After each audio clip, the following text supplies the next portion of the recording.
म्हटलेलं आहे। ही दोन दृश्य आपण या क्षणी पाहतोय। सत्ताधाऱ्यांच्या प्रचाराचा झंझावात। पुण्यातून अजित पवार संवाद साधतायत उपस्थितांशी, तर नवी मुंबईमध्ये एकनाथ शिंदे यांच्या रोड शोला आता सुरुवात झालेली आहे।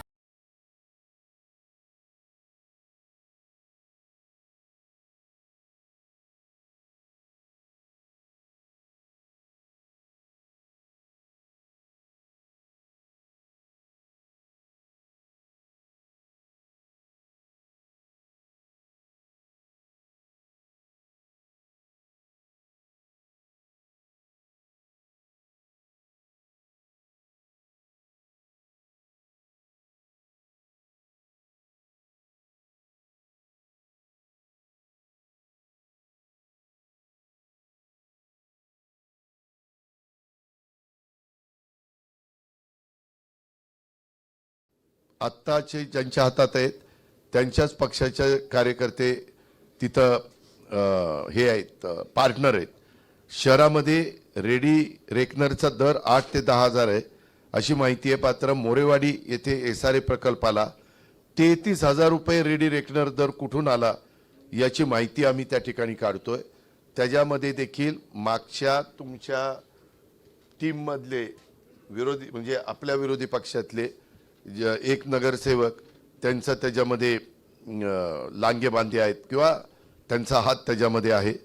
त्याच्यात सत्तेतील लोकांनी उड्डाणपुलाच्या खालील जागा देखील सोडलेली नाहीये।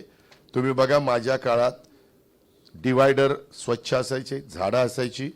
मी फिरताना नानाला आठवत असेल, त्याच्यामध्ये जर महापौर स्टँडिंग कमिटी चेअरमन जरी गाडीत असले तरी मी त्या ठिकाणी सांगायचो इथं झाड सुकलंय, इथं असं झालंय। आता कुणी बघत नाही, कुठं राडारोडा पडलाय, कुठं ती झाडं जळून गेलीत, कुठं मरून गेलीत।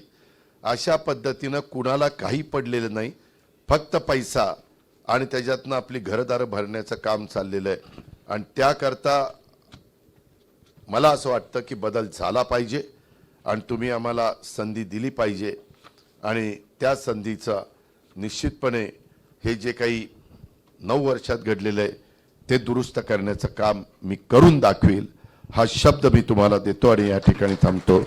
त्याकरता घड्याळ हे चिन्ह आपण लक्षात ठेवावं। मी यावेळेस तुतारीबरोबर पण युती केलेली आहे, कारण शेवटी तुमच्या इतर लोक काही बरोबर येत असतील। मला शिवसेनेने पण विचारलं, उशिराला विचारलं शेवटी तोपर्यंत आता म्हणतात तर 2 प्रभागामध्ये आम्ही शिवसेनेच्या बरोबर युती केलेली आहे। पण मला कारण नसताना वाद वाढवायचे नाहीत, मला सर्वांनाच बरोबर घेऊन काम करायचं आहे। पण तिथं काम करताना असले भ्रष्टाचारी लोक हे तिथं असता कामा नये, ही मात्र माझी मनापासूनची इच्छा आहे, भावना आहे।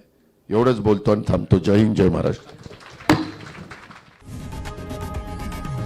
लोकशाही मराठी ऐका, पहा, जागरूक रहा।